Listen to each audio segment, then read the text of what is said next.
So I'm currently standing on the 5th level of my multi-generational passive ICF house that I've been DIY building and doing it mostly on my own. And so one of the most common questions that I've gotten on my YouTube channel since I started filming videos is, especially when people find out that this thing is 48 feet high, is what do the neighbors think, and aren't you blocking their views? So first of all, let's address what do the neighbors think. So as far as all the ones that have come and talked to me, they think it's the most amazing thing that they've ever seen. The fact that I'm out here busting my butt 6 days a week after I work a full-time job, early in the morning, late at night, temperatures down to next week, it's going to be 6 degrees, and I'll be out here working on it. And during the summer, 103, 104, actually I think it got up to 105, out here sweating my brains out, working on this thing. They're just super impressed. And I have some people who stop by almost on a daily basis. There's one older gentleman who he just shakes his head every time that he sees it, and he's like, this is the most amazing thing that I've ever seen in my life. So as far as the neighbors that have actually come and talked, they think it's awesome.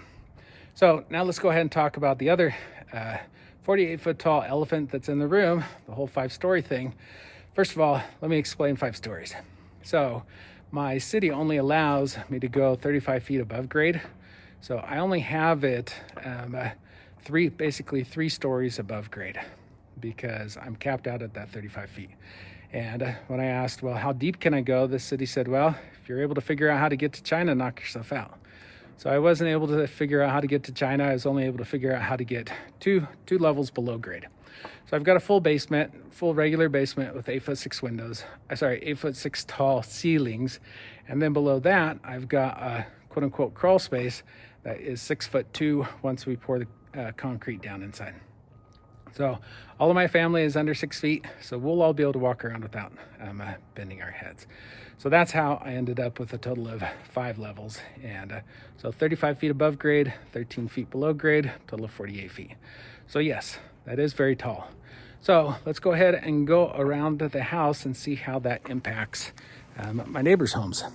Because looking out this window, you can see, these are $1 million views. At least in my opinion, they're $1 million views. You can decide for yourself. But yeah, that view of Rock Canyon over there, this pine tree, it's almost like whoever gets this bedroom is gonna be up in a tree house. Got the Cascades. Now let's take a look at the house that is to the east. So there are 2 bedroom windows down there. Shades are always closed even before we started building. But as you'll see when I get to the other side, there are no views to the west for anyone who has a 1-story house. So I didn't block the views of the house directly to the east. This is the next bedroom. This is a master bedroom right here. So just amazing views. So let's go ahead and look at my favorite view. So that's Mount Timpanogos over there. And Mount Timpanogos, so the house directly across is a 1-story home. And as you can see from their windows, yeah, I'm not blocking their views at all. So let's keep going down. Got a bedroom, a bathroom. Now we're into another bedroom. We'll actually go all the way down to the other master bedroom.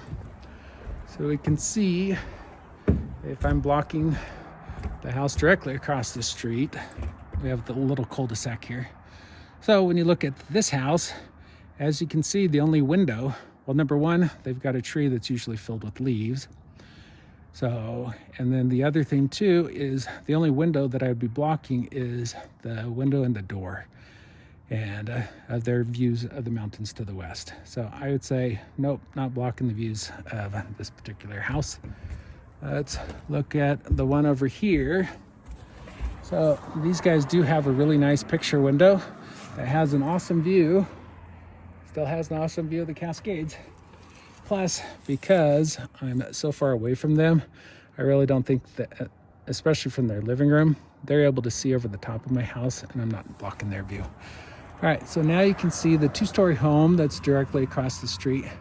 They usually keep, actually, not usually, they always keep all of their blinds closed. And he explained to me it's because the house overheats. There's just too much heat that comes in through those windows. Plus, they still have a view of the Cascades directly across, and because I'm so far away, they can also see above. Okay, so To the west, you're not able to see anything because I have no windows because I'm building a passive house. So I have no windows on the west side of my home. So let's come over here to see the next house.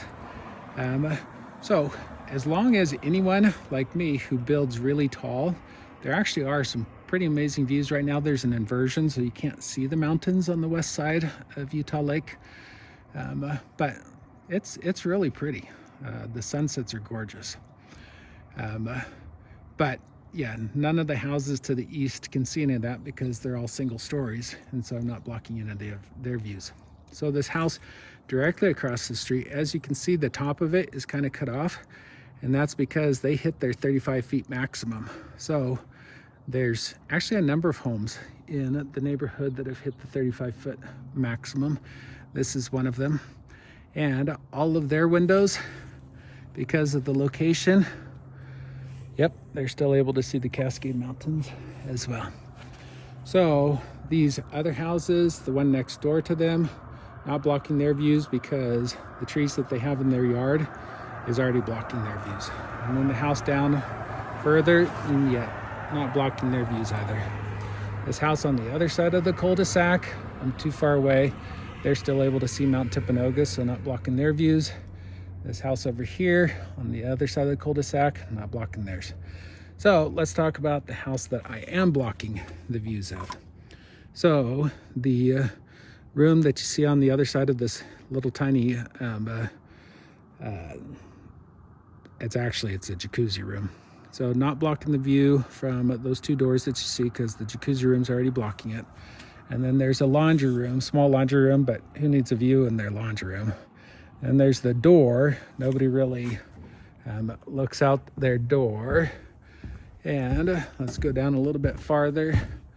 The next set of windows is the kitchen sink. That's the one where I do feel bad, because being able to stand at your kitchen sink and see Mount Timpanogos before we built this house, yeah, that was beautiful.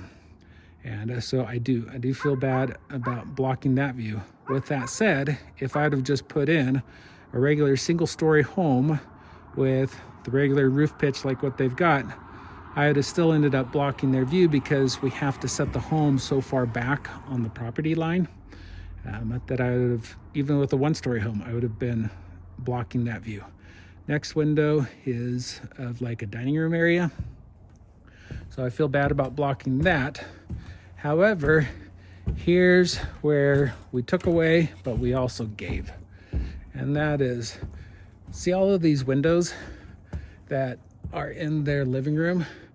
I mean, just absolutely gorgeous views of Mount Timpanogos, but they were never able to see Mount Timpanogos from that living room because there were trees on this property that were blocking their views. So when I cut down the trees, and because of the location of the house, let's come over here so that you are able to see, then all of a sudden now, so the trees used to be right there. I cut all the trees down, and now in their living room, they have an absolutely stunning view of the best part of Mount Timpanogos. So yes, where I took away, I also ended up giving.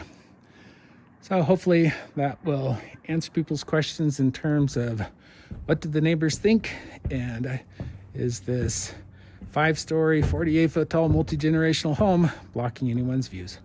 So be sure to like and subscribe so you can follow along on this crazy journey. And I'll just say, thanks for watching.